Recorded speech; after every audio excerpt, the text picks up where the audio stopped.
Look, I don't want to overreact to a single result. I think that's the wrong way to handle football, but I did buy a knockoff kit with a star over the badge. This is the ArsenalVision Post-Match Podcast. My name is Elliot Smith. You can block me on Twitter at Yankee Gunner.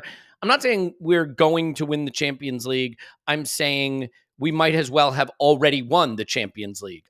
We are really, really good, and the Champions League is in trouble.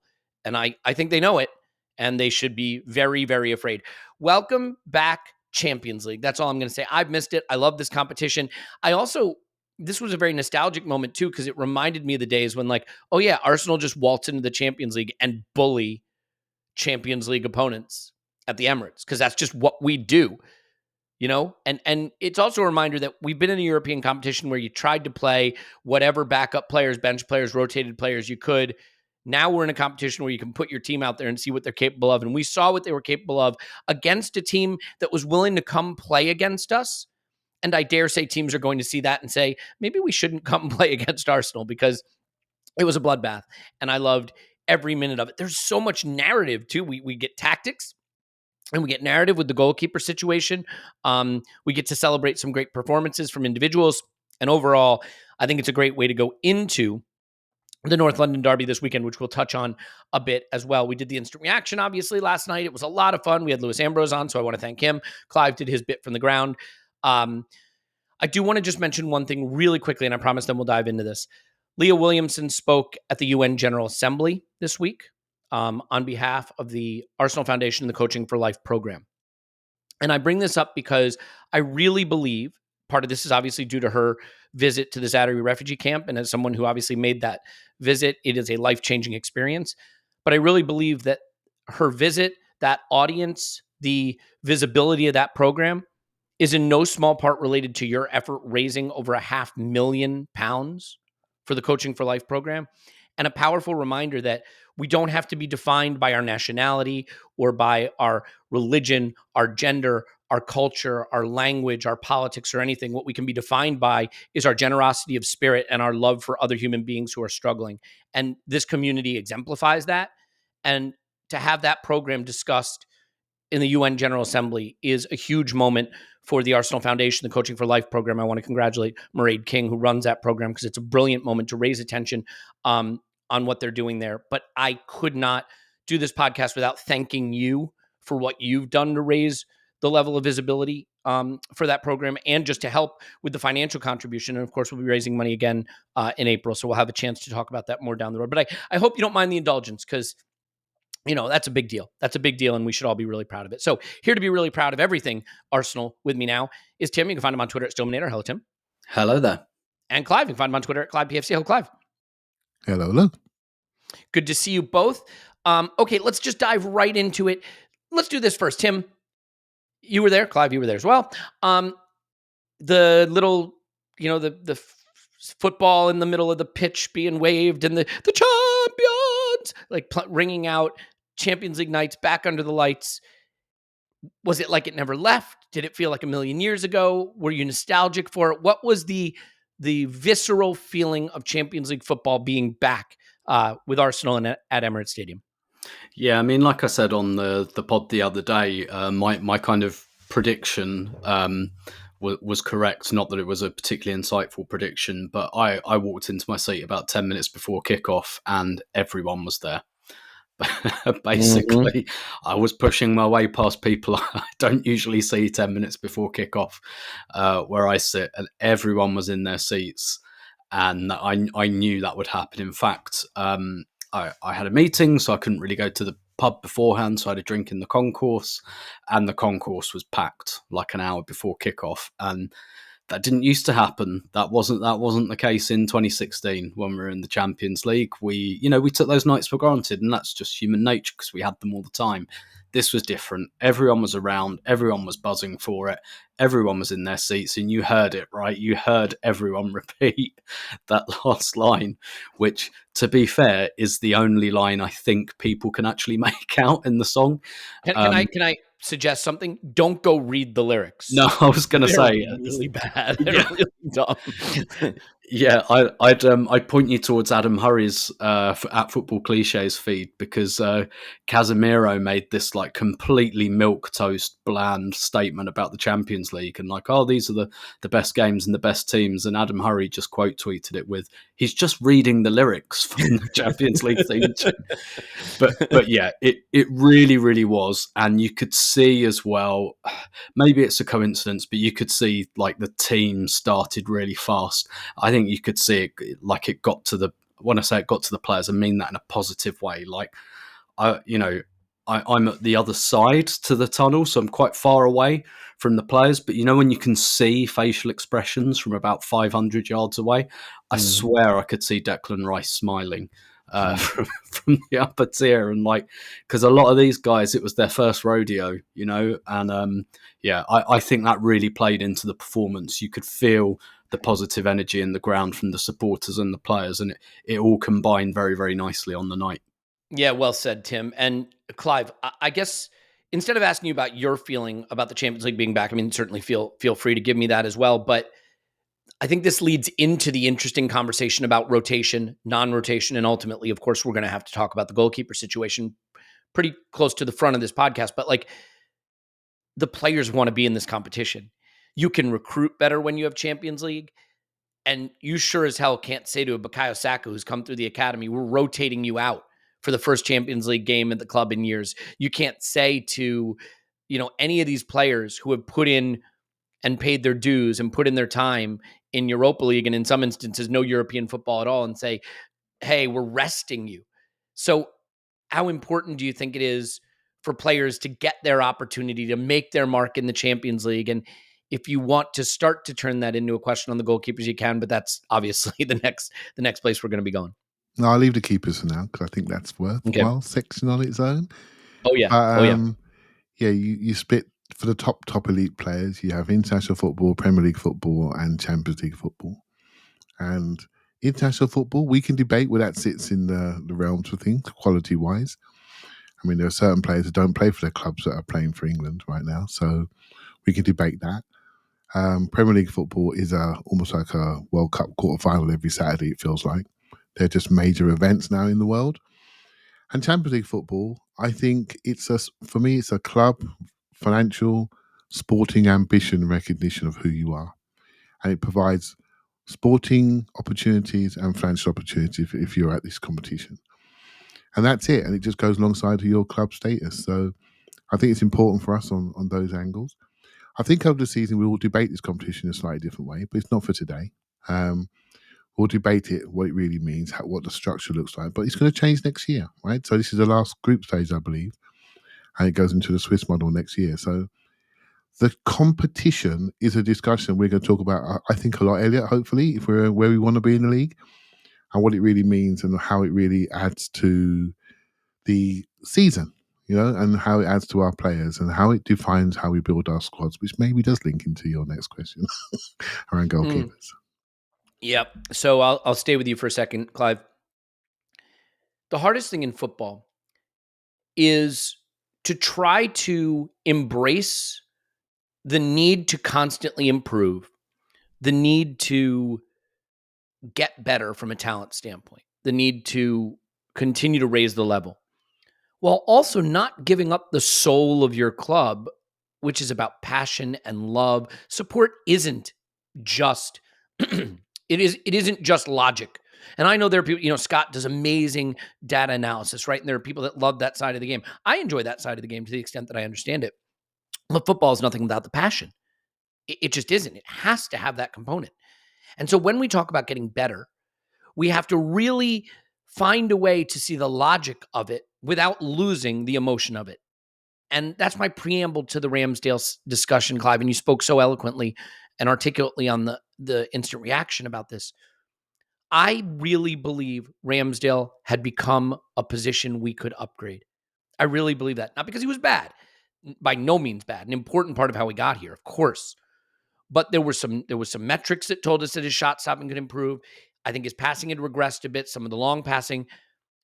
But Ramsdale feels like the heart and soul of the team that got to this point, an important person and personality. and one that I really care for and want to see have this moment in the Champions League. So I acknowledge that David Raya might be the future of the position, and he might be an upgrade in the position. It's way too early to say for sure.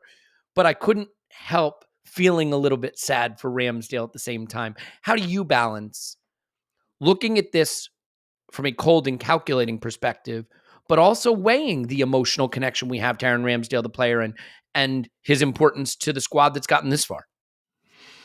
Yeah, so let's take it back a little bit. I think last season was potentially my favourite ever season watching Arsenal. And I'm a man firmly in my middle age. And I've seen the Invincibles. I was there for the last game. I went to 30 plus games in 89. So I've done a few laps, right? The European finals a lot.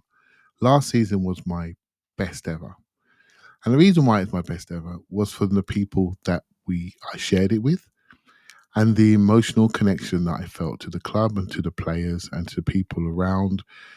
Some of the people listening to his podcast, I met many of them.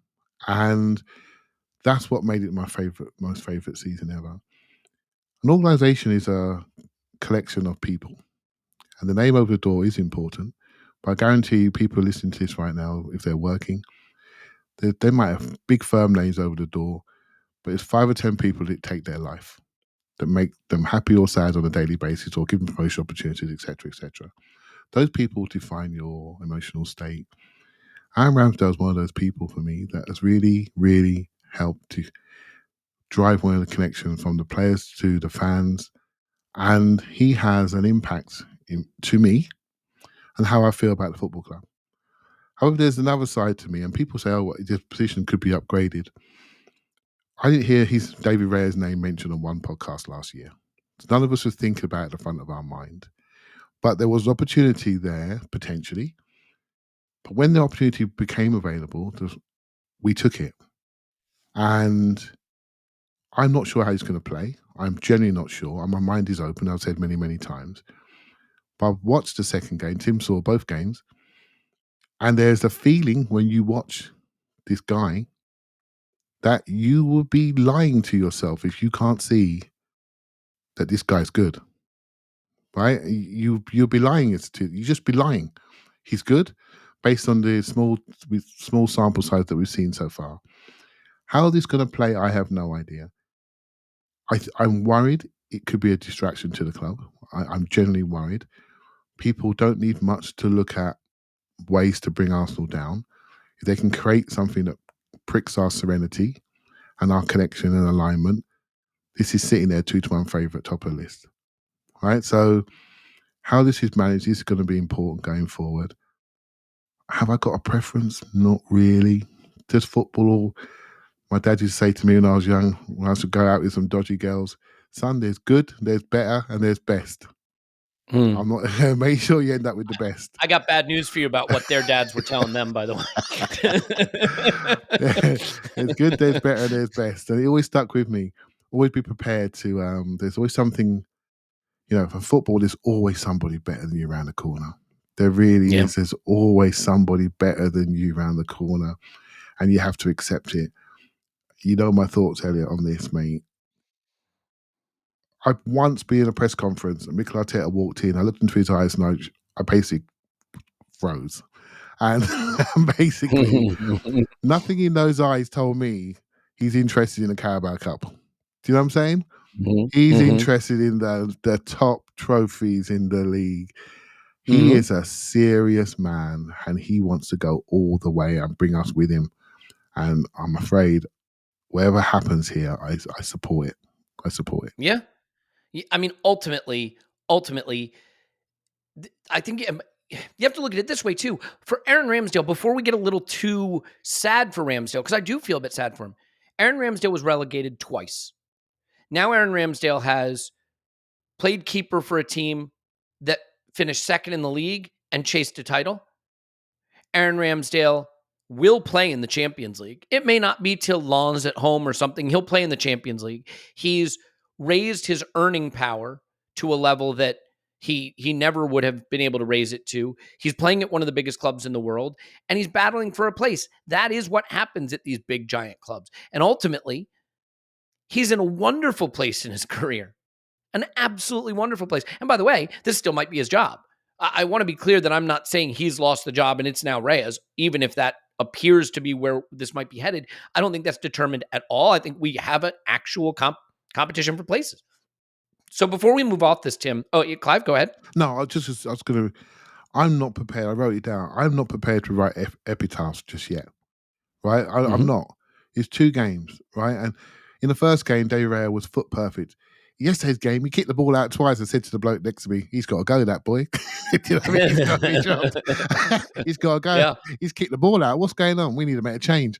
But joking aside, that's the world that they live in, right? So let's see how this plays out. It's interesting, right? There's so many threads here. Let's let it play before we start writing people off. The interesting thing about it, Tim, is that actually I think some of the long distribution is where you see a big difference. I mean, Raya has that lower trajectory, long ball. He's got a bit of a sidewinder. And when Ramsdale arrived, he was doing that stuff. I feel like some of that stuff left his game. I can't really explain it with Ramsdale, but I actually think he came in and his passing was a big positive of his game. I think maybe taking a step back in terms of just looking at the keepers. A final thing on the keepers, not the situation, but just the performances. I don't think Raya's had to make a save of note, but he claimed crosses well. He's sweeping well. He wants the ball to his feet, obviously, plays well with it at his feet, both long and short, mostly. I don't think Ramsdale was tragic at it or bad at it. Like Ramsdale felt like an upgrade on Leno in a palpable, clear way in terms of the way he played with the ball at his feet. This feels more like an incremental improvement than that sort of evolutionary improvement that we made when we went from Leno to Ramsdale. So what's your assessment? Because we haven't seen the guy really have to leave his feet to make a stop yet, right? We haven't seen him have to claw one out of the top corner yet. What's your assessment of what we have seen? Yeah, sure. I'd say first of all, like with Ramsdale, like I do think this is, I think this is traveling in a very distinct direction, and I'd point people to my column this week, which I actually put out on Wednesday, because I go into a lot of detail on this. But essentially, with Leno, I don't think he was ever getting a new contract under Arteta. He wasn't like Mustafi, Kolasinac, like. These guys just have to get out ASAP, but he was never getting a new contract. Like, I think the pin was in the board. Ramsdale got a new contract over the summer, and I think what happened was kind of opportunistic. So I think Arsenal were prepared to stick with Ramsdale as their kind of long-term choice, and then Raya became available, and they just went, okay, we're doing that now, because it didn't look like he would be. It looked like he might go to Chelsea or Spurs, and so I do think it's opportunistic. But again, I think I might have kind of finished the last podcast with this.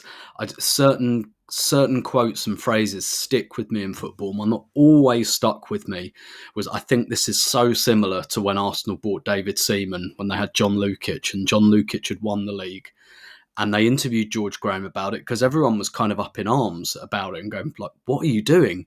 And he just said, look, I think John Lukic is one of the best goalkeepers in the country. I just think David Seaman is the best goalkeeper in the country. So and I think that's where this is, really. You said that he hasn't had a save to make. I think that's absolutely right. I think particularly in the Everton game, that's kind of the point, though. This to me, I looking at this through Arteta's eyes, I think he's looking at one of the reasons that Raya is a level up is because it's prevention rather than cure. Like, Ramsdale made brilliant saves away from home last season. We can all picture them at Spurs, Liverpool, Leeds. At Everton, Raya didn't make any saves, but that's because he kept the ball. Because when we were 1-0 up, he completed 12 of his 13 passes. He wasn't smashing the ball, out to the corner flag or whatever. He was keeping it. So Everton didn't have any shots.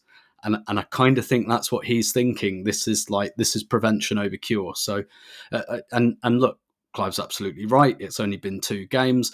I certainly don't think, because the season this happened to Leno, we didn't have European football. So we basically didn't see Leno at all. I don't think that will happen to Ramsdale. I think we will see him.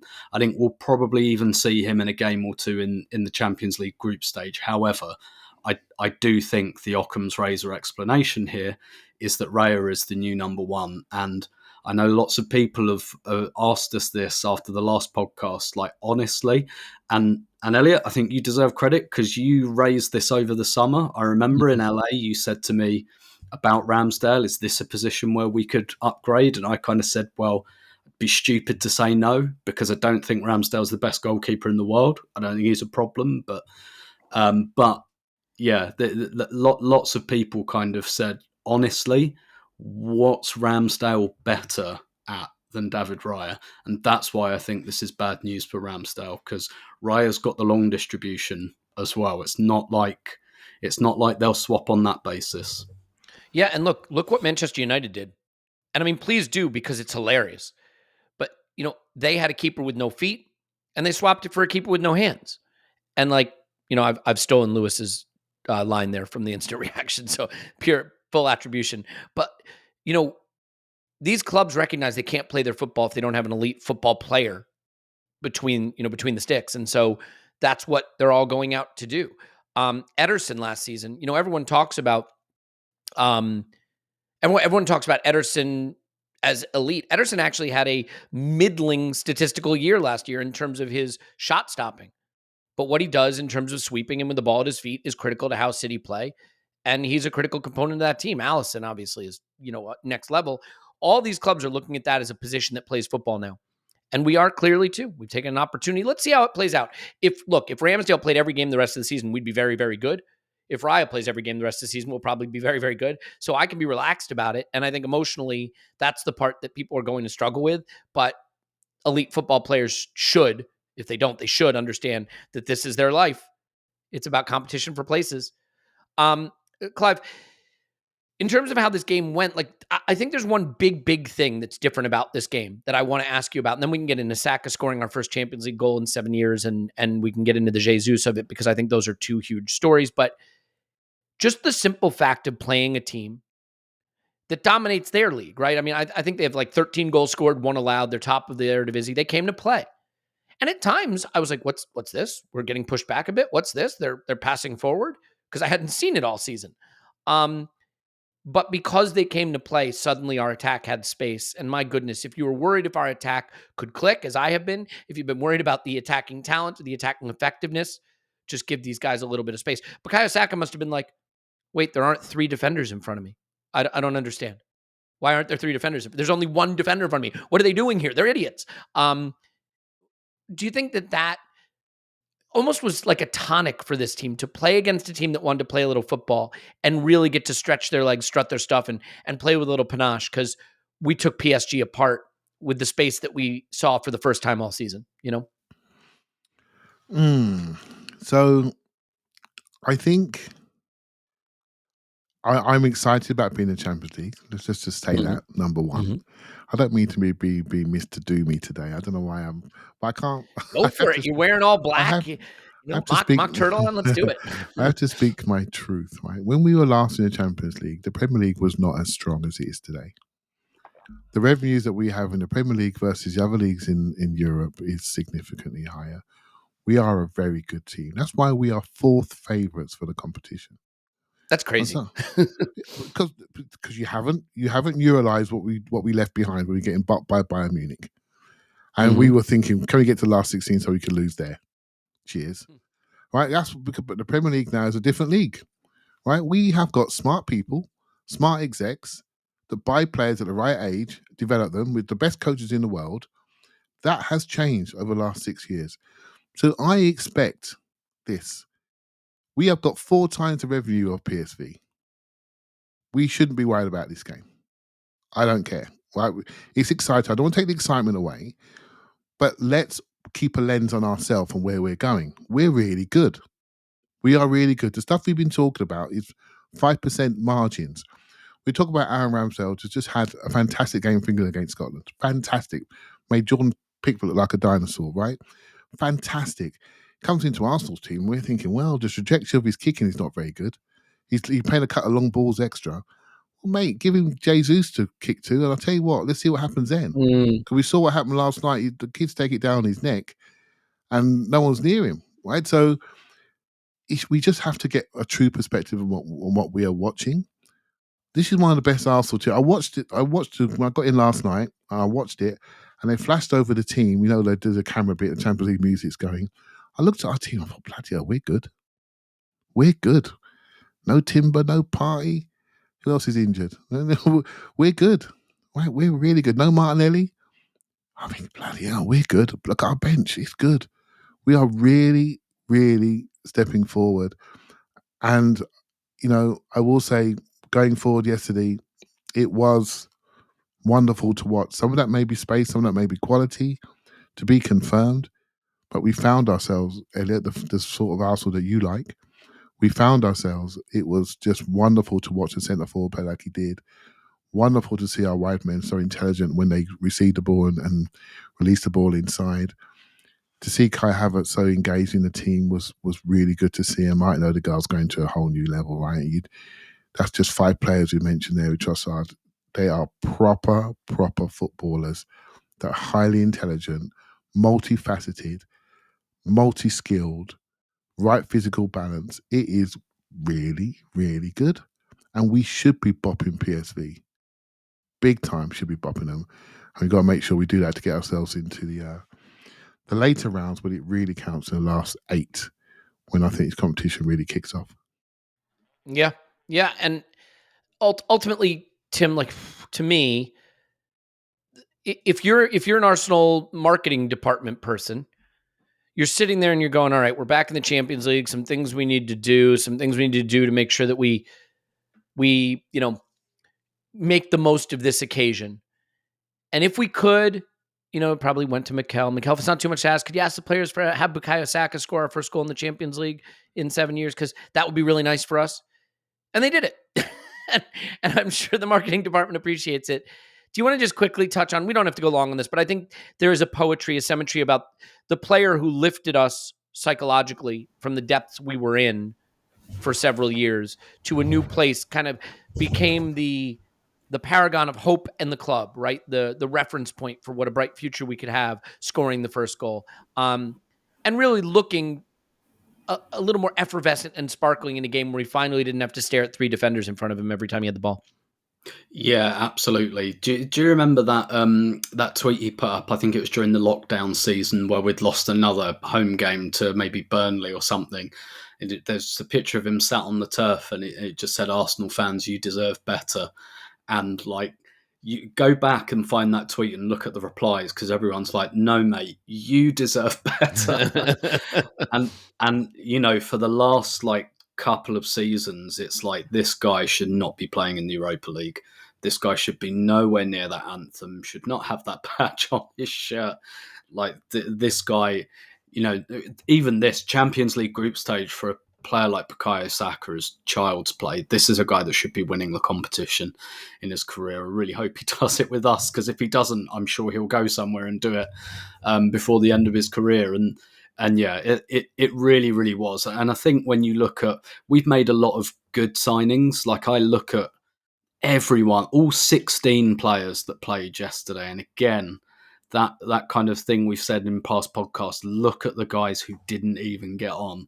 Like, we've done a lot of good business, a lot of good recruitment, but there are players who just lift the level of your team. And, you look at Saka, Odegaard, Jesus, those guys have just lifted the level. I think Declan Rice is going to do it again as well. But you just look at those guys and you go, you're the world-class guys. You're the Pires Vieira Henry of this kind of outfit. And yeah, it's lovely that it was him that scored it. And I also think, just as a general note, like, all of our starting front 4 scored a goal each. And I think that tells you a lot about what Arsenal is about at the moment. Yeah. I bet Mikel wishes, with every last wish he had left, that 5-star performance could have included Kai Havertz getting a goal, but wasn't to be. Although a good performance in my view. The technical level of our team was off the charts last night, and I think 2 players really responsible for that were Trossard and Jesus. I love Gabriel Martinelli, as everybody knows, and he might be my favorite player, and I think he's one of our best players. Trossard plays that position a little differently, but the close control, the technical level that he has, the finishing off both feet, and then you bring Jesus in, and just the connectivity across that front 5 was really, really clicking. And I have to admit, there were times in this game, because, I'm impossible, insufferable, unbearable. There were times when I'm like, gosh, they're they're finding some spaces. They're getting at us, and they had a couple of pot shots. And Bakayoko, like if his shooting was a little better, maybe could have troubled Raya a bit. There were a couple of tame shots. They had a couple of crosses that Raya claimed well. On a slick night, there was one that got deflected, and he collected it, but it could have gone anywhere. But then you look at the XG, because I know everybody loves to do that, races to do that at the end of the game, and it was like 2.5 to 0.4. And what you realize is, they had a little space. They played a little football, but they still weren't able to convert it into high-quality chances. And by giving us that extra space to attack into, we really devastated them. Clive, I can't get past this, though, as the story of the game, even more than the keeper story for me. There may be no more important position in football than center forward. Manchester City were the best team in the world already, and then they went out and got the best or second best striker in the world, and they won the treble. You can't tactics your way to goals. Someone's got to score them. Someone's got to stitch it all together. This was Gabriel Jesus at his last preseason best, at his beginning of last season best. And, there's a reason we went out and got this player as our priority target last summer. There's a reason Mikel said he changed our world when he arrived. And I think this was the kind of Jesus we probably haven't seen since we lost him at the World Cup last season. And if this Jesus is available for the majority of this season, I think it totally changes how I feel about what we can achieve. What are some of the things you noticed in his performance? And do you at least agree with my hypothesis that his inclusion was a big defining point of how we looked in attack, how different we looked in attack? Yeah, he when we talk in attack, he was transformational. I will debate what I think was the most important position, but Elliot, one of the most important positions actually is goalkeeper. Or it's normally the one. Sure. It's normally the one where you're weakest, because that's the one we all focused on, right? So what I will say is, when Jesus turned up preseason last year and he came on at halftime, one of those games in the States, he stuck one in the net within 3 minutes. Our lives changed. We looked at this team in a completely different way. Our ambitions change. How he plays, how he trains, mate, it's just unbelievable. Those first 14 games were a thing of beauty, right? And then he fell down at the World Cup. He went down, and we mixed and matched, and we got through. Trossard helped carry us over a little bit for a period of time. Eddie did his bit. He ran out of puff and then got injured. But we weren't the same team as we were in the first 14 games of the season, where we only lost at Old Trafford, unluckily, right? So, and now he's back, and boy, oh boy. I use this phrase a lot, probably too much actually, because I listen to the podcast, but I call it the art of the possible. When the ball goes into his feet, everything opens up. Anything can happen. He's dummying me off my chair, literally dummying me in the stands. I know what he's going to do. He's so sharp, so engaged in his skill. He's just, that last night, I don't know if it was quality of opposition, but that could be one of the best games I've seen him play. Seriously, some of the things he was doing were just incredible. He was everywhere across that line. And it got me thinking about what we need as a centre forward. And my thoughts here, Elliot. This is the type of forward that we need. We need someone that helps facilitate the other four in our front five. And he does that while when the ball comes to him, he's individual as well. He works centre backs. He pushes them. He presses goalkeepers. He does the lot. And there was a kick from Raya that went to his chest. I think he might have got beat in a challenge once in this game, but he's even connected with the goalkeeper. He's giving him a high five, saying, "Yeah, that's what I want. Stick it in here. I'll look after it. Bosh, get off me. Down, get it down." They're running back because they can see he's got it under control. Double step over, off, out to the wings, reposition. He's got his next pass his head, next move in his head. Mate, he's got the lot. And, sometimes players just suit you. I don't know, Haaland's obviously a superhuman, right? But the way we play, the style we wish we play, that's the style of centre forward that we need, for me.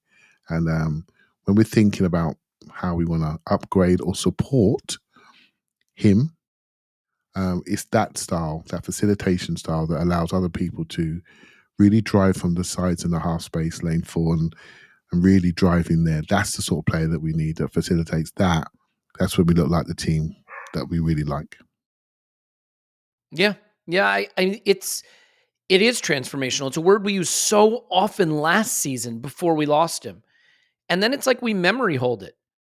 Trossard did pretty well, false nine. Eddie Nketiah scored a couple important goals, and like all those things are true. But this guy has the lot, as you said. And to the goalkeeper point, you must love kicking it long to that guy. He has a way of making it impossible for anyone to get around him. The way he wins balls, he's second best to. Which goal was it? I think it was. Is it the opening goal? No, it's Trossard's goal, I believe. Yes, it's a ball out from Raya that Jesus, I think, collects and drives past the player, somehow gets past him, and then plays it out to Saka. He does things in the middle of the pitch that send us in on goal. He does things in the final third that must just scare the life out of defenders. They take a step back off him because they know they can't get to him. He could have had more goals. He was a little unlucky not to. And I love the way he took his goal, because maybe the one thing with Jesus is, is he clinical enough? And he just took that with absolute ruthlessness. I'm going to fire this in the back of the net. In fact, in the 10th minute, there was a brilliant move and the ball was slid through the box and Jesus didn't get there and get a touch. And I think there was some eye rolls of, here we go, Jesus missing big chances. But no, it was not that kind of night for Jesus. He was excellent. Can I come in on that, Elliot? Please, just like because this is one of my favourite subjects. One of the reasons I wanted Eddie Nketiah to get a bit of a run before this was kind of twofold, because I kind of think it's his only chance if Gabriel Jesus is fit. But also the thing about Jesus, when you bring him back from injury, and I think Arteta knows this, he knows the player. I don't know him as well, but I know the player. We talk about Saka having cruise mode. Jesus does not have cruise mode, does not compute. Everything is 100% all the time. I talked earlier in the podcast about how sometimes little quotes stick with me when I was mentioning George Graham. Another one that really sticks with me was Guardiola when Jesus left City, and he just said, this guy, if you put him on for 5 minutes, he gives you the best 5 minutes of his whole life. That's what he's like. And that's why I kind of wanted him held back a little bit, because he is not capable, I don't think, of doing 80%. He's like, you've got to, it's, you teasing a lion in a cage. I think you've got to do that when you bring Jesus back from injury, because he's not going to go and jog for 20 minutes like Saka can. And that's why I wanted him held back just another game or two, because this is the Gabriel Jesus I want. I don't want like the facsimile or the guy trying to sprint but can't. I want him hungry and angry, and more importantly, fully fit. That's why I wanted him held back for this game, and I think that's what we saw. Yeah, well said. I hope that he starts the derby, and I hope that he gets on a run of starting a bunch of games now. It is the case that the only thing that I think will hold us and Jesus back as a team and individually is availability. And ultimately the teams that win things get a little bit of luck with injuries. We've had no luck in that department for so long. We've already, by the way, lost Martinelli for a bit, Partey for quite a bit, Timber for the season. We deserve, and I know there's no deserve in football, but we deserve maybe just a little bit of luck with this player so that he can go show everyone how good he is. By the way, there were a couple little moments in this match that I liked, and this was not a big thing, but at his best, Granit Xhaka was the bastard in our team. He was the guy who would show up to the fight, who would let the other team know we're not going to take a bunch of shit. He was that guy. He was the personality of the team. And at his worst, he crossed a line doing that, right? But at his best, he did that appropriately. And I think last season we saw him do that at the right level. I think Martin Odegaard is a technical leader on the pitch. He is a leader emotionally, certainly, but he is a quiet leader in a way. Declan Rice has a bit of what Xhaka has, but I think even more dominant. And there was just that moment with Luke de Jong where de Jong sort of accused him of stepping on his foot, and to be fair, he did, but it was just follow through kicking the ball. There was nothing in it. And just the way Rice wasn't taking his shit, just like the way he doesn't back down, the way he tells people to F off, right, and shut up and struts around the pitch, not just with an excellence technically, but an arrogance psychologically. You need that player in the middle that says, don't come in here. This is where I operate. Don't come in here. Thomas Partey, technically excellent. interestingly, I don't know if Thomas Partey necessarily, has that strong personality, that like a Vieira had, right? But Rice has it. Saka had it. Saka had it on the edge, maybe a little more. Rice has it in a controlled way, and I think he occupies a part of the pitch where it has to be about talent and technique and physicality, but it also has to be about personality, and he's got it in bags. So that's beautiful. But the captain is Odegaard, Clive, and like this player was at Real Madrid at 16 for a reason. And how you get to express your full potential is different for everybody. I feel like he's expressing his full potential now. And I said on the instant reaction, he might be the best shooter from outside of the box in the Premier League right now. The accuracy of his shooting from outside the box and the force he generates is brilliant. It's a good shot that leads to Saka's opening goal. He just dripped quality over this whole game. And I mean, he is a leader in terms of his energy. He's always tracking. He's always running. But at times he can slow the pace of the game down when we need to just get our foot on the ball, get out of a tight spot, and keep it. I think he's showing real maturity in his game now, Clive. He knows how to influence the game the right way. And he gave us that measure of control in a game that otherwise was a little bit open at times. I think he was the controlling piece, Yeah, I think, we all love our wingers and our forwards, and if without him, the ball doesn't get there. He runs the team. Remember that 3-3 away at West Ham in COVID times when he really did arrive in my mind anyway, that he was basically running the team. That's when the day all changed for me, when you could sort of see his potential. And not just as a player, he's got a nice left foot, shot, cross, pass. He's got a little carry, manipulates the ball to create new pictures. We can all see that. We're not dumb. But now he leads, and that's why he's the captain. I don't want to use the phrase leads by example. That's how he does his leadership. But we've heard all the cliches, but he really does lead by example in every which way. He transmits. He's almost like he's travelled a bit. He's been to Holland a couple of times for different clubs at Herenveen and I can't remember the one. Outmar was it? I can't remember which one it was. And then he obviously went to Real Sociedad. So he's travelled around, and every time you go in there as a lone player, you commit to building your football experience, but you don't really commit to the club, And then you come back to Real Madrid where they say they want you, and then they don't really want you. And then he goes to Arsenal, and he has another loan. But then he comes back, and then now he commits. Now he commits emotionally and fully. And that's what we're seeing, a committed player alongside a player who's got high technical quality. He is, some of his shooting. When he dropped it inside, I mean, I know where Tim sits, right? So when he dropped it inside yesterday and he dummied, I'm sure Tim was saying the same as me. It was just like goal, wasn't it, mate? It was just like goal. You knew it was coming, didn't you? You just literally knew it was coming. Here comes goal. Mm-hmm. And the sound it made, boom.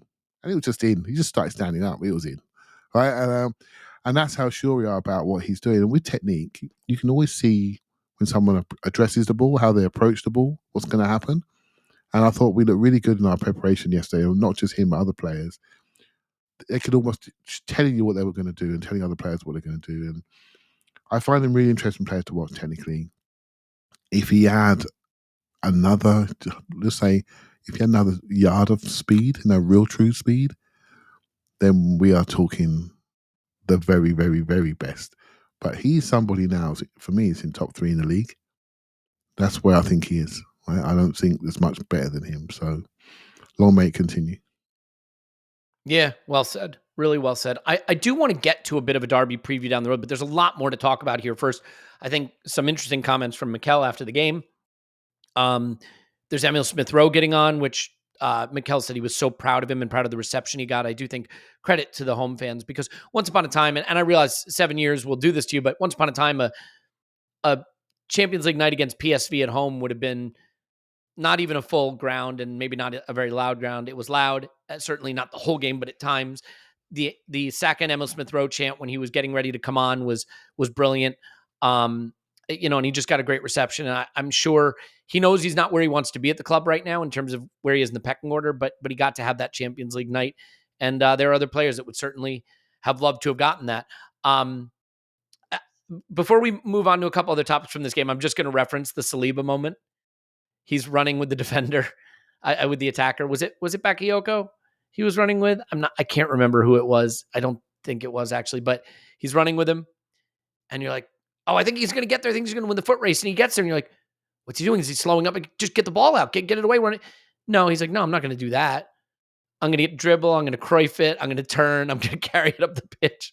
Like he is such an elegant and special defender. Now, I'm sure the manager's going to have a gentle word in his ear to be like, look, I realize you're confident, but sometimes you don't need to overdo it. Just, not safety first, but make sure you're under control. Because he also had some buccaneering runs up the pitch where I was worried he was going to lose it and we were going to be exposed. But that's the thing with Saliba. You just got to let him be him because he has so much talent and he expresses it so beautifully. Really, really enjoyed that moment. So we're going to talk a little bit, about how the game just played out, some of the subs and things like that, a couple of comments that Mikel Arteta had, but we can't do that if we don't tell you that sometimes you want to watch the highlights, sometimes you want to watch match of the day, sometimes you want to watch, games or videos or movies that are not available in your area. And one way you can do that is with a VPN, and the best VPN to use is NordVPN. In fact, it's the one I use for a couple of reasons. One, because it's really, really good, but also it's really, really easy. There's apps for your computer, apps for your phone. We can just click the region you want to be browsing in and boom, you're browsing there. So if I'm traveling and I'm away from the United States, well, as you know, one of the benefits of living here is I can actually watch every single Premier League match, right? They're all broadcast, televised, available. So I can just VPN back to the US and watch all the games. Or if I want to see match of the day, I can VPN to England and watch match of the day highlights to see how humiliated United were, how good Arsenal were, and any of those things might be things I'd want to see. The other thing that you get with NordVPN is you get threat protection, so they can say goodbye to intrusive websites and ads and malware. Even before you download an infected file, threat protection kicks in and deletes it before it makes a mess of your computer. There's a risk-free trial, 30-day money-back guarantee. Give it a try. You like it, great. You don't, they'll issue a refund. You can pretend the whole thing never happened. Just go to nordvpn.com/ oh boy, I always do this. Is it Vision or ArsenalVision, everybody? You should know this by now. nordvpn.com/vision, I believe. I believe that's correct. nordvpn.com/vision. And if it's not, then you're just helping, probably another podcast or YouTuber or something like that. Yeah, it's ArsenalVision. Of course it is. Idiot. Oh, well, look, the ad read was going great until that point. Just, go to nordvpn.com/ArsenalVision. I'd prefer you do that, but whatever you go get nordvpn.com. Get a 30-day money-back guarantee and a big discount on your subscription. So do that now. That was not my best, but you know what? Whatever, it happens. The other thing I'll tell you about before we get back to the pod is that if you're hiring, you need Indeed. When you're building the best team, you're about getting the best talent. Sometimes maybe you have a good HR manager.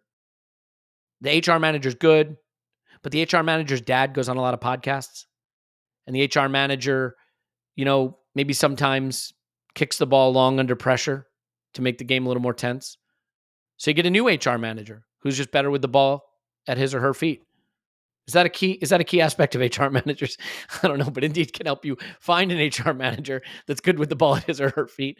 Instead of spending hours on multiple job sites searching for a candidate with the right skill, Indeed is a powerful hiring platform that help you do it all. Look, this is the thing I don't understand. Like, you don't go to 4 different search engines. You go to the one search engine you search. You shouldn't go to 4 different hiring websites. You should go to Indeed and find the talent you need or get hired.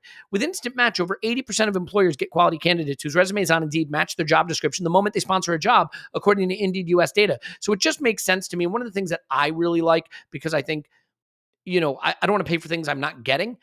So Indeed's the only job site where you only pay for applications that meet your must-have requirements. Join more than 3 million businesses worldwide that use Indeed to hire great talent fast. Start hiring now with a $75 sponsored job credit to upgrade your job post at Indeed.com/Blue Wire Sports. Offer good for a limited time. Claim your $75 credit now at Indeed.com/Blue Wire Sports. Just go to Indeed.com/Blue Wire Sports and support the show by saying you heard about it on this podcast. Indeed.com/Blue Wire Sports. Terms and conditions apply. Do you need to hire? Well then, you need Indeed. Clive, is that enough of that? Indeed. Got it. Clive, the the comments from Mikel after the game were interesting. He talked about the emotion a lot. He said that he had a big emotion that he was trying to control. I was really excited about it. I wanted to control it, and I don't show that too much, but really excited.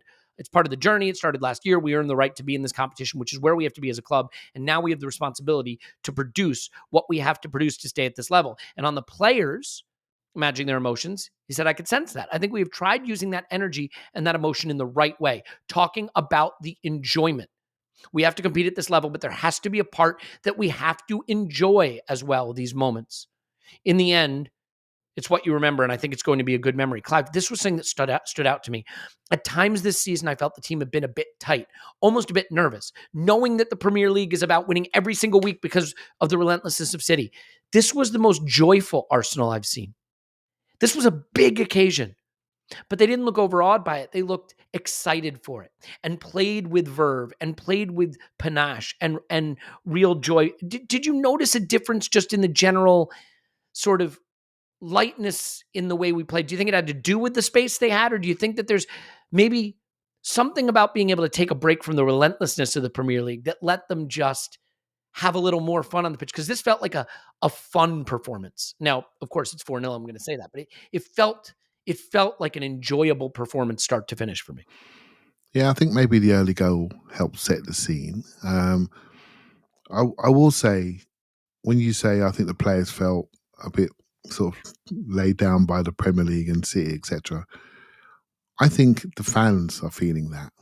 And I think that's everybody feeling that. And that connection and that transmission of nervous energy is going both ways. So we're all part of this.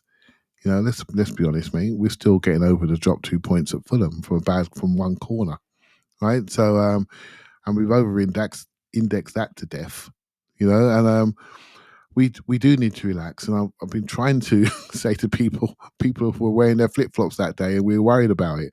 The season hasn't started. It didn't start till long studs come out.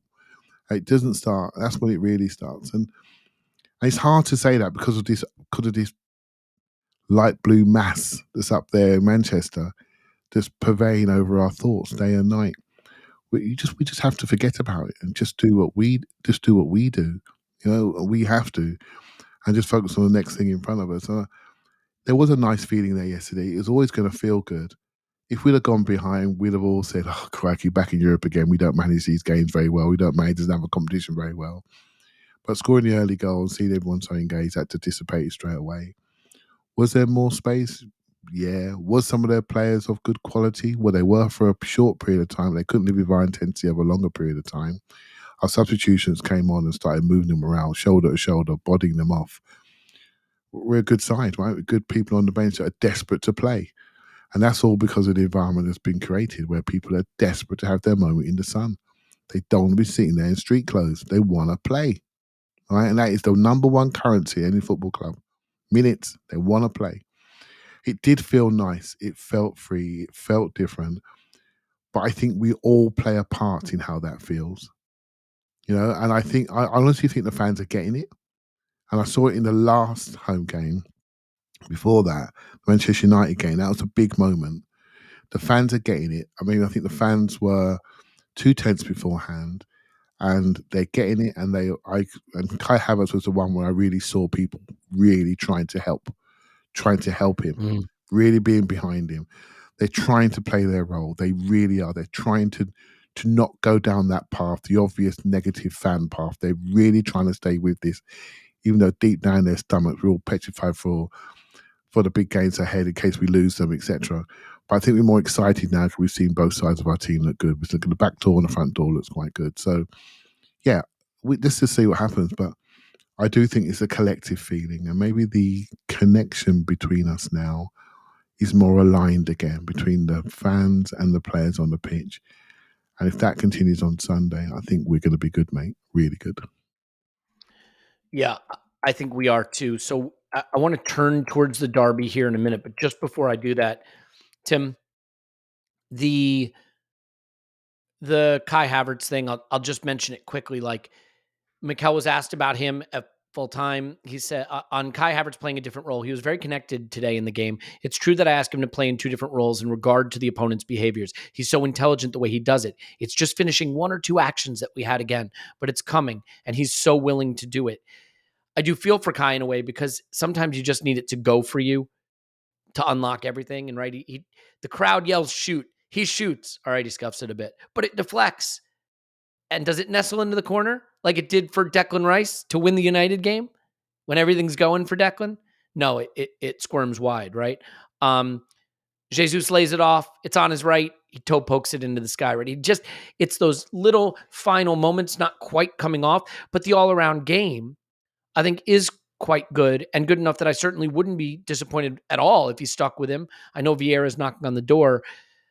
I think the interesting thing with Kai, though, is Kai has looked really good in two particular situations playing for us so far. One is the City game, and one is last night when he went to the 9, right? When he played the striker at the tail ends of games. And I almost wonder if there's, an opportunity for Kai to become an option at that position, and that may be, a role that he sort of alternates with Jesus at times. I understand that Eddie has done some good things for us as well.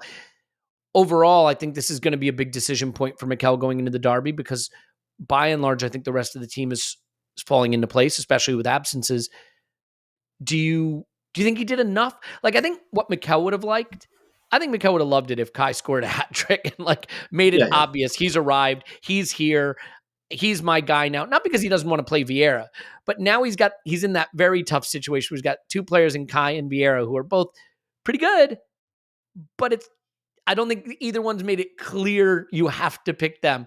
That's a good problem to have in some ways. That's why he gets paid the big bucks to decide it. What do you think of this? Because I thought all around it was pretty good, but it's just not going for him in those big final moments, as Mikel said. Yeah. He had perfectly 7.5 out of 10 game. I think one of the things as well, obviously we're talking about Gabriel Jesus earlier. This was really his first opportunity to play with Gabriel Jesus at centre forward. And I remember writing something in the summer where I kind of, because it's clear that Havertz, when he plays in that midfield role, is kind of a second strikery type role. Whereas Ødegaard's more 10 creative on the ball, linked with Saka. Havertz is it's more an off the ball second striker type thing. And clearly when Jesus is playing, that's different, because there's so much more movement around you, which not only means that the ball just sticks a bit more around the kind of areas that Havertz is going to play in with Jesus, but also there's more. I think I described it as being potentially a false 9 partnership almost. With those two in the team, because you've got Jesus kind of running everywhere and taking people with him and everything, and I think that creates a lot of opportunity for Havertz.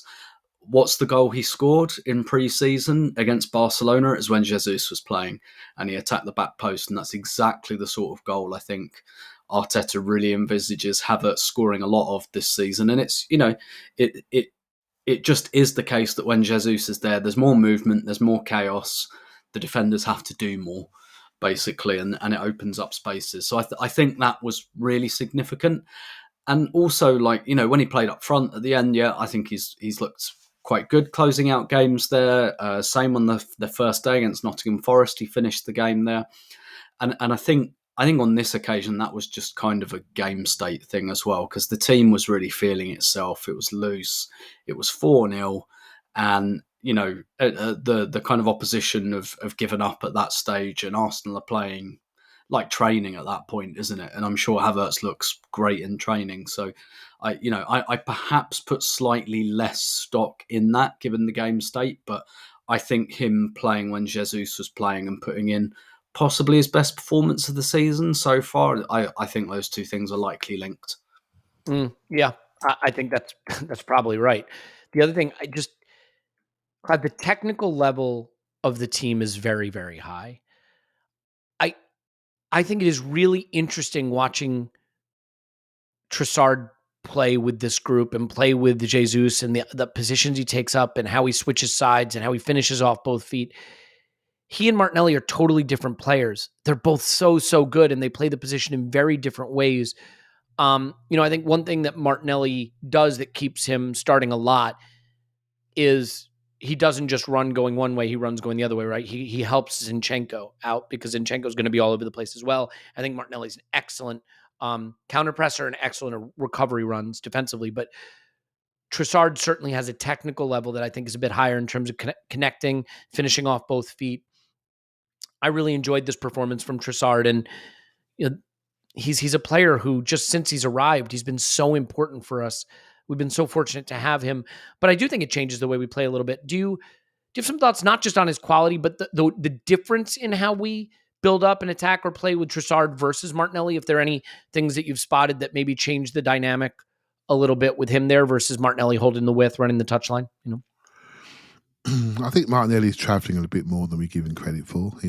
Sometimes he ends up with some crazy places, and I do think when he ends up in the interior right inside, I think he has the tendency not to slow down enough. But we know that he's young, and he has amazing ability, particularly on the outside coming in with speed, and his repeat sprint ability is incredible, right? So we know that. I think if I just go a little bit more collective on Havertz, going back a little bit, I find him the most interesting player to watch.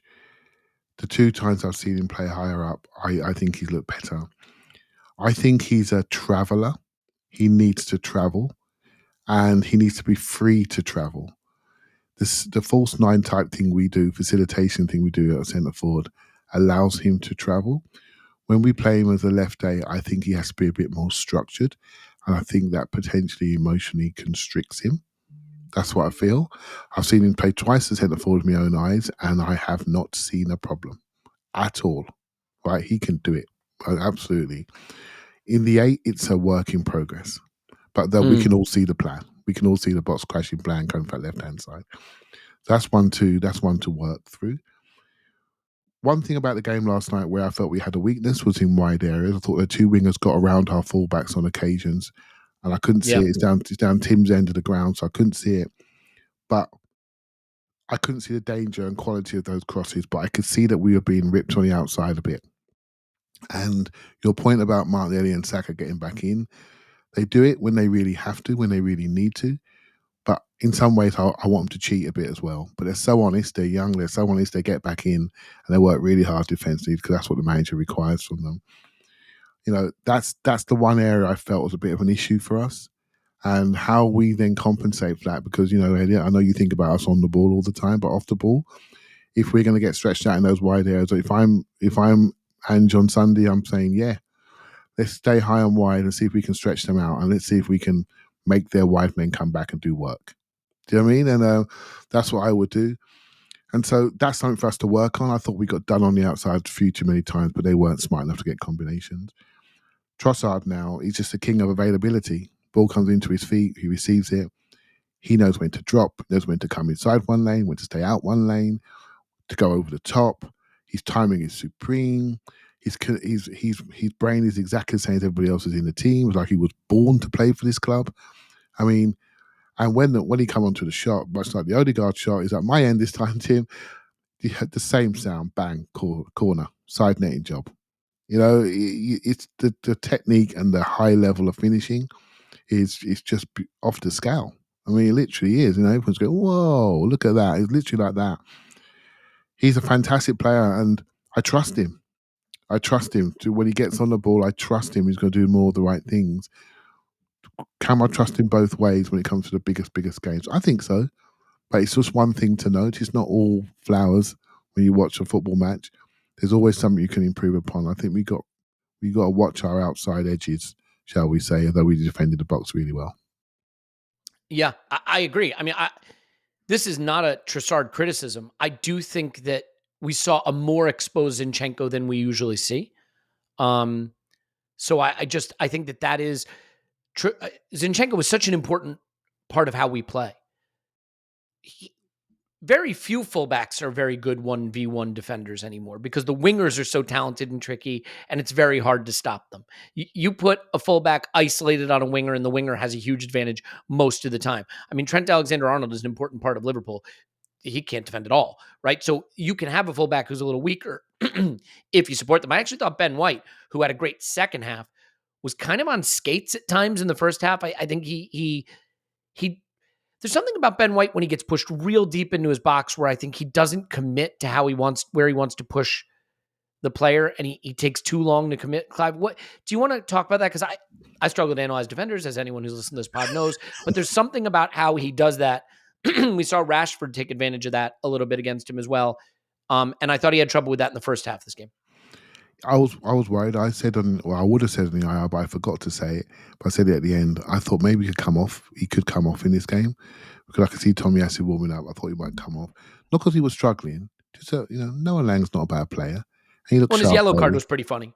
Yeah. He just grabbed it, picked up his leg and threw him on the ground. Yeah, he looked quite sharp. And, that's actually where Tim would have had a real good view of that, how the one-on-ones were going, actually, because he sits right there on that side. But I thought he was a bit edgy. But I think he's, not say weakness, but when he's right by the touchline and he doesn't make an early decision, I think when he's out there and he's static, that's when I worry about him. When he's moving, I don't worry about him. He's supreme. If he's moving either way, front or back, I worry. But when you stand him and you stop him and he's out wide, that's when I worry. That's the only time when I think that's me like a centre half playing fullback. The rest of the time, mate, he's so good. It's a joke. It's a joke. So if you can stop and start him right on the edges, then you got a chance. But everyone's got a weakness, haven't they? And that's it. I don't know what Tim saw and how he was beaten on occasion, and if it was just skill or speed, I wasn't too sure. I couldn't get a good view of that, mate. But it's interesting. Yeah, Tim, if you want to come back in and have a comment on that, it makes me think about the Jurrien Timber signing too, because like upgrading Ramsdale hurts emotionally, but we see the reason for it. There's a part of me that wonders if Timber was meant to be, because he first came and he played on the right. Was the intention for Zinchenko to be our left back and Timber to be the upgrade to White? Not that any of us are sitting here saying we need a White upgrade, but like, just the mere fact that we went and got him and seemed very much intent on using him, I do wonder a little bit. I don't know, Tim. I mean, White finished this game brilliantly, and he is massively underrated because most games he's just so solidly, quietly consistent. But yeah, that some of the isolated defending, I think, left a little to be desired in this game. Yeah, my read on it is more that Timber was brought in as a kind of maybe Tommy Asu sort of upgrade, but nonetheless, I think Clive kind of got there in the end on White. I think out on the touchline, like you can tell sometimes at that point that he's used to being the centre back. He's used to being the guy who's going to clear the cross out of the box, not the guy that's going to stop it coming in. And I think all the other observations about him when he moves and everything, and he's so smooth. I think also it kind of feels weird that we moved into this position of like picking fault with Ben White, who's just been one of our best players over the last 18 months. Yes. Maybe it's because we're getting into this mindset of like no one's safe anymore. But I think sometimes my issue with him, and I didn't have it in this game, he goes a little bit Ainsley Maitland-Niles sometimes. Not totally, like where because he's got that lovely, like smooth, like he's so much quicker, I think, than people realise. Like he really gets the afterburners on and motors, but then he's got this little habit, and like 80 to 90% of the time it's brilliant because he's lovely and calm on the ball, where like he just gets into that slight like piss taking mode, like, yeah, I'm past you, like off your pop kind of thing. And sometimes the opponent comes back, but then like you see him click back into gear and go, oh no, actually I need to go back up to like 100% to win this duel. I can't just dance past and do a little nutmeg. That's incredibly picky. But yeah, like sometimes when he stood up, but to your point, Elliot, I can't think of too many fullbacks I look at who I think are great at that. Like even someone like Kyle Walker, what do you think of with Kyle Walker? It's prevention. No one gets him in that position because he gets back so quickly. And I kind of think Ben White's a bit like that. Like one of the things that's made him such a good fullback is his recovery, but not just his recovery pace, but how alive he is to recovery situations is so good. So most of the time, the winger doesn't get the chance to stand him up. But yeah, he could certainly sharpen up on that. But so could Ashley Cole. You know what I mean? Like when he was playing for us, like it's hard. I can't think of many fullback, like maybe Wan-Bissaka, but then Wan-Bissaka kind of can't really do much else. No, Yeah. can't By the way, defend like, across this I team. mean, look at Martinelli rinsing Bissaka to the byline like over and over and over again. Not everybody has a perfect game in the way they defend the player they're up against. And by the way, I think Ben White is doing more overlapping now. So that means there's going to be times where he is chasing back in a non-settled position. And I think he's gotten better at the overlapping too. Really important part of that.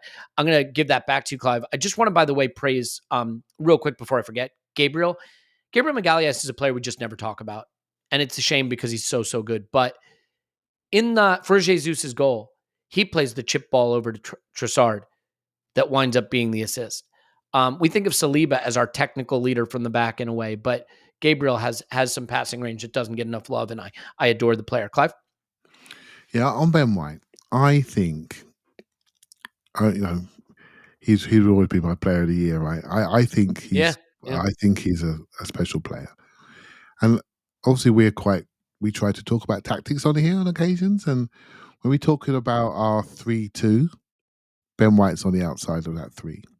When we talk about our 2-3, Ben White's on the outside of that 3. And when we talk about our 2-2-6, Ben White's on the outside of that 6 in the line. That tells me he's tactically special, physically special. He's able to do anything we need to do to shift shapes. Almost, and I think that's why I think he's brilliant. Because whenever we're in a hole, we drop him in and hold him in, and he can defend.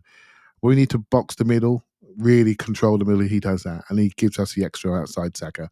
And we miss him in every single department in our team if he's not there. So tell me another player in our team that affects our 3 lines. I can't think of one.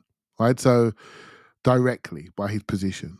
So that's why I always hold him up on the pedestal, because you can look good in all 3 lines, technically, physically, starting, stopping, taking people on the outside, driving on the underlap, being a midfielder when you're in midfield, being a right back when you're a right back, and being a centre half when you're a centre half. Mate, throw him the contract.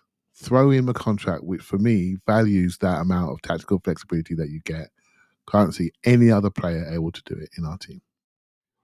Yeah. I mean, the problem with being a defender is there are going to be days where you get into some 1v1 situations where you don't do your absolute best job defending. I mean, Saliba's definitely had some high profile mistakes. It's just the reality of being a defender. I think White is among our most consistent players in terms of his level, in that I think it is usually very, very high and rarely moves off that. Like, he's just consistent. One thing I think managers want more than anything, they want to know what player is going to show up on any given game. I think the worst thing you can be as a player for a manager is a player who can give you a 9 out of 10 and a 2 out of 10. The manager needs to know what level you're going to hit so they know whether they can rely on you. And White just does that game in, game out, game in, game out. Tim, let's turn the ship a little bit. Look, by the way, I should mention Sevilla and Lens drew. So we're on 3, PSV on 0, Sevilla and Lens on 1. You couldn't ask for a better start to this group. I don't recommend you go look at the Premier League fixtures that are before and after most of our Champions League fixtures. It doesn't make for pretty reading. I know we're getting way ahead of ourselves saying this, but making quick work of this group would do us a power of good in terms of what we face fixture-wise towards the tail end of this group phase. So couldn't have been a better start.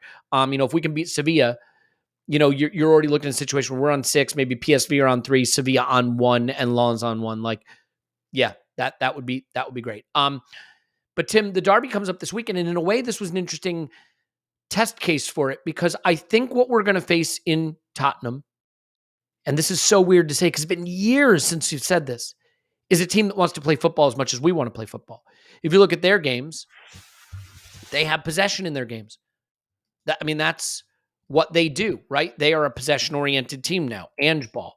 Now, my contention is that they are not ready to be playing that, and you can see that in some of the data. They have been pretty leaky defensively, but they've created quite a bit. Credit to them. In their last game, they had 70% possession against Burnley, 53%, against Bournemouth, 56%, United, 55%, and Brentford, 69% possession. But they've conceded quite a bit in terms of opportunities in all those games. And of course, they got knocked out of the Carabao Cup by Fulham, 1-1, and then lost on penalties in a game they had 60% possession. So we just played a team that wants to have the ball and wants to attack, and it brought our attack to life. Do you see a potentially quite open game? And it's funny because the North London Derby used to be a very open, high-scoring game. Yeah. And in a way, in the suffer ball years of Spurs, it's not that there haven't been goals, but the games have been sort of frustratingly tight. I see this being a bit of an open game, maybe a little bit more basketball, but if we're going to play that way, I trust our talent to beat their talent. So how do you see that playing out? Because it'd be very unusual for us to play a Premier League game where we don't have all the ball and all the territory, but maybe that's playing into our hands a bit, Yeah. Like, we know how Tottenham are going to play. Like, their manager is renowned for absolutely not shifting from that. Even when he managed Celtic against Barcelona, he had Celtic playing that way. And to be absolutely fair, if you're Celtic playing Barcelona, does it really matter how you approach it? Like, you might as well try and have a bit of fun in the process. So, yeah, I think it might be a slight hark back to the kind of Redknapp versus Wenger. But at the same time, clearly we're talking about like Arsenal having a much bigger emphasis on control. That's really going to be tested in the most meaningful way. I mean, it was tested against Manchester United because for all their faults, they can transition on you. But we know Spurs can transition on you with players like Son and Maddison. If you lose the ball high up to them, then you're in some trouble. So this will be a real test of how much can we do, almost like we did at Everton, where it's like you're not having the ball. And if you don't have the ball, you can't lump it into our box, and we're not going to lump it at you, just strangling the game, Manchester City kind of style. So, yeah, it could well play into our hands. At the same time, Spurs aren't in Europe. So they haven't had a game this week. So they've had like an 8-day run up at this. They had they kind of had like their Bournemouth moment, didn't they, against Sheffield United, where, but to all intents and purposes, they should have lost or at least drawn that game. But they get those, 2 stoppage time goals. There seems to be like a good feeling there at the moment. It might play into our hands. But then again, like, we played Conte's Spurs twice last season. I mean, and they didn't lay a glove on us. They didn't even try to lay a glove on us, quite frankly. And that's not going to happen this time. No, well said. I totally agree. So, Clive, do you have thoughts on how this could play out? And, if you want to get into maybe some lineup choices, it wouldn't surprise me if it's the same 11 that started this game. That seems very much in play. Really the only position for me that might be up for grabs actually is probably the Havertz Vieira decision he has to make. But yeah, I think I don't see Ange Postecoglou coming up with a special plan for this game. I think he's going to want his team to play, quote unquote, their football. And I just can't get away from seeing them as being a team that physically can't compete with us in the midfield, and defensively, like playing out from the back. If we have Jesus, one thing that he does, he is a world-class pressing machine. I think if we press them and ask that back four and that keeper to try to play out, we're going to see some transition opportunities created. That's an area I think we can win in particular. I agree with that. I think their interior has Basuma, Pape Sarr, Pedro Porro. They're asking him to invert a little bit, and I don't fancy them in the crowds that we could get around them. I like the team we played yesterday, and I agree with Elliot. I would do something similar. I did toy with thinking that Vieira could play, but I actually think the way Havertz played and his ability to run, move, and tackle and press is really, really good and gives us a physical edge. But I'm either or. I said that for Everton, and look what happened. I think what Ange has done to that team, I think he has changed them in some respects, where Conte and Mourinho were more concerned about their own box and what they did around their own box and how they sprung out from deep. What Ange has done is moved them forward, and he's more concerned about getting into the opposing box. So he squeezed the play up, playing the positional stuff, more of a 2-3, but really try to have his normal box everyone's doing. And this is sort of stuff that we recognise, So Manor Solomon one side, Kulusevski the other. Decent players, hold their width. Son's a very good centre forward, in my opinion. I think he's much better there than he's out on the left. And if he does get 1-on-1, he's cold as ice, right? He will finish. But I think we're technically better in the middle of the pitch. I think we're more smooth. I think we move the ball quicker. I think there will be something for us to be comfortable with, that we may have to get comfortable with not having the ball for certain periods, and how comfortable being in a derby with that. That's a fan thing on the day. Not because they are great in possession, but because they want to have possession. So fair play to them. The last two managers sucked the life out of that club, whether they're our enemy or not. For them, they've got a manager that suits their identity, and like all of us, we're all football fans when it comes down to it, and we all want to enjoy our day, right? So at least they're seeing something they can enjoy, and it's going to get tested. And some of the names in that back line need to be tested. The goalkeeper needs to be tested. They're quite young. Their average age is very similar to ours. So they're going to be tested, but we are more experienced in the league. We are more experienced in these guys. So I expect us to really lay it on them. I think it's very important we put it on them in a similar fashion to what we did against PSV. It's not about re-establishing ourselves. It's about saying, "Oh, you've got a way to travel, right? And this is what it's like, right? You've got a way to travel." And the players I saw on that pitch last night, I would trust them with this job, and hopefully we can get it done. Yeah, and I think we can. This is the problem, though, right? It's a derby, and the derby just brings something different, regardless of who's better than who or what's better than what.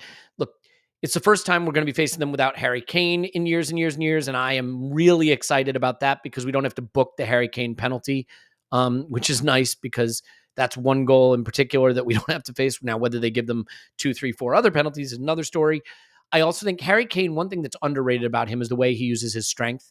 I think you're right, Clive. I think Son at this stage in his career is probably better from the center instead of trying to run with fullbacks. But I don't think he has the physicality that Kane has to win first balls and, do the hold up play thing. Now they're not going to try to go as long, so I don't think that's as big of an Pass issue. and move. They're going to pass and move it. Yeah.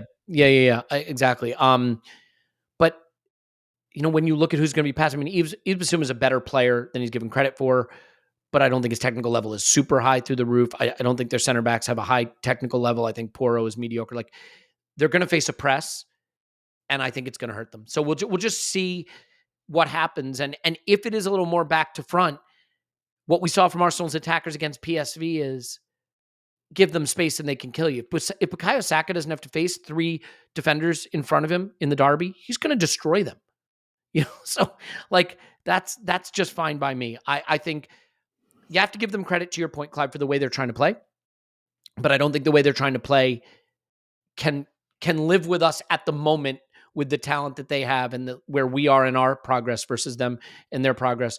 Final thought there, Tim, any surprises about the lineup or any disagreements on how you see the game going? I think goals at both ends. We don't keep clean sheets at home, unfortunately, but I think that they're just going to give too much space for us, Yeah, you'd certainly hope so. I think in terms of the team selection, that will be interesting because, again, I think we're going to go very much into a short rotation type thing. I fully expect to see David Raya in goal, and obviously there'll be a lot of eyes on that. I don't actually see too many changes from the team on Wednesday, and I think the substitutions told you as much as well. Like, the substitutions kind of tell a story about who's going to play. So Trossard, for example, that's another one where you think maybe Nelson, but nope, Trossard was off. That means he's playing. So that gives you a kind of clue there as well. Jesus as well. So I actually don't think we'll make many, if any, changes to the lineup actually, and maybe there's something deliberate about that, about kind of finding that rhythm. And you spoke about, like, this was the first time Arsenal looked like they had a bit of joy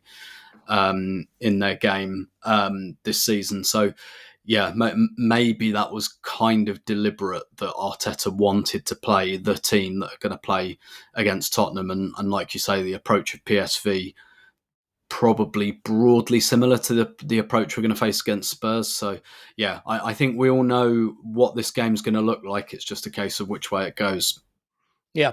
And ultimately, if you think about it, the only thing we've done wrong all season essentially is let teams score with their first shot early at the Emirates and make days difficult for us, right? So I think obviously you just can't do that. Just don't do that. Just, come out of the gate fast and focused and don't give away that quick early goal. It'll be interesting to see, obviously, who starts at keeper. I mean, at this point, you probably have to expect to be Raya, but Ramsdale has the Derby experience that Raya doesn't have, so maybe that'll factor in. We'll have to see. I'm really excited for it, though. I hate it.